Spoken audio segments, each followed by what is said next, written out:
আমার জন্ম হয়েছিল যেই সালে, আমাদের মেগাস্টারের জন্ম সেই একই সালে। রিমার্ককে ছাড়া এখন কিছু ভাবতে পারছি না। এটা কোনো অর্থনৈতিক অফার না। মেগাস্টার শাকিব খানকে অসংখ্য ধন্যবাদ এরকম একটা ওয়ার্ম ওয়েলকামের জন্য। আপনার কারণে এরকম টার্ন আউট হয়েছে, অ্যাজ অলওয়েজ। Thank you. আমাকে যখন প্রথম রিমার্ক থেকে অ্যাপ্রোচ করা হলো যে আমিও রিমার্ক ফ্যামিলির মেম্বার হতে চাই কিনা, অসম্ভব সুন্দর একটা আমন্ত্রণ। আমার প্রথম রিয়াকশন ছিল, বাংলাদেশের সব সেলিব্রিটিরাই তো রিমার্ক ফ্যামিলিতে জয়েন করছে, আরেকজন লাগবে কেন? সো আমার এই কথার উত্তরে এমন কিছু কথা আমি শুনেছি, আই ওয়াজ ব্লোন অ্যাওয়ে। গল্পটা এরকম, আমার জন্ম হয়েছিল যেই সালে, আমাদের মেগাস্টারের জন্ম সেই একই সালে। সো আমাদের বয়স অনেক হয়েছে, কিন্তু বাংলাদেশ থেকে আমরা যেই পরিমাণ ভালোবাসা পেয়েছি এটা আসলে কথায় প্রকাশ করা যাবে না। 1999 সালে ওনার প্রথম সিনেমাটা রিলিজ হয়, আপনারা জানেন। আমারও প্রথম ব্যান্ড ব্ল্যাকের আত্মপ্রকাশ 1999 সালেই। সো প্রায় 2 দশকের বেশি সময় ধরে আমরা কিন্তু মানুষের ভালোবাসা পাচ্ছি। এটা যে কত বড় একটা ব্লেসিং এটা আমরা বুঝি, কারণ মিডিয়াতে, এন্টারটেইনমেন্ট ইন্ডাস্ট্রিতে বছরের পর বছর মানুষের ভালোবাসা পাওয়া এটা খুব রেয়ার একটা ব্যাপার।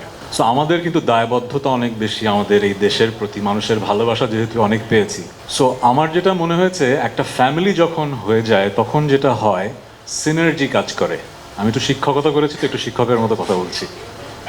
সিনার্জি মানে হচ্ছে যে যখন অনেকগুলো মানুষ একসাথে আসে তখন ইন্ডাস্ট্রিতে কালেকটিভ আউটপুটটা অনেক ভালো হয়। ইন্ডিভিজুয়ালি আপনি কিন্তু যতটুকু করতে পারবেন তার চেয়ে অনেক ভালো করতে পারবেন। সো আমাকে এমন একটা লোভনীয় অফার দেয়া হলো যে আমি আসলে রিমার্ককে ছাড়া এখন কিছু ভাবতে পারছি না। এটা কোনো অর্থনৈতিক অফার না, এতটুকু আমি আপনাকে বলে দিতে পারি। যেটা হয় কি, মানুষ বেঁচে থাকতে চায় কিভাবে? তার কাজ দিয়ে। মেগাস্টার শাকিব খান, আমরা মেগাস্টার বললেই কিন্তু মেগাস্টার না, ওনার তুফান যেরকম তুফান সৃষ্টি করেছে সে কারণেই উনি মেগাস্টার, রাইট? সো কাজ দিয়ে কিন্তু আমরা বেঁচে থাকি। সো রিমার্ক আমাকে এরকমই একটা অসাধারণ সুযোগ করে দিয়েছে। আমি গত 25 বছরে যেই ভালোবাসা পেয়েছি, মূলত পেয়েছি হচ্ছে মৌলিক গান করেছি বলে। আর মৌলিক গান হিট করা কিন্তু অনেক কঠিন। আমরা কিন্তু রিমেক করে তাড়াতাড়ি হিট হয়ে যেতে পারি, কিন্তু মৌলিক গান হিট করার কাজটা সবচেয়ে কঠিন। এবং সেই কাজটা 25 বছর আগেও ভাগ্যক্রমে আমি পেরেছি। এবছরও তো রঙে রঙে রঙিন হবো, হয়তো এবছরের সবচেয়ে আপনাদের প্রিয় গান হয়ে গেছে। সো এই সুযোগটা কিন্তু পেয়েছি মানুষের ভালোবাসা পেয়েছি বলে, কিন্তু আরও ভালো কাজ করতে চাই। আপনারা যখন তুফান দেখেছেন আপনাদের মনে হয়েছে যে এটা যে কোনো ওয়ার্ল্ড স্ট্যান্ডার্ড একটা সিনেমা, মনে হয়নি? সেই জায়গায় কিন্তু একদিনে আসা হয়নি, অনেকগুলো মানুষ একসাথে কিন্তু ভিশন নিয়ে কাজ করেছে বলে হয়েছে। কিন্তু মিউজিকে আমরা সেই জায়গাটা কিন্তু যেতে পারিনি এখনো, আমি অকপটে স্বীকার করব। আমরা গ্লোবাল স্ট্যান্ডার্ডে কাজ করতে পারছি না এখনো।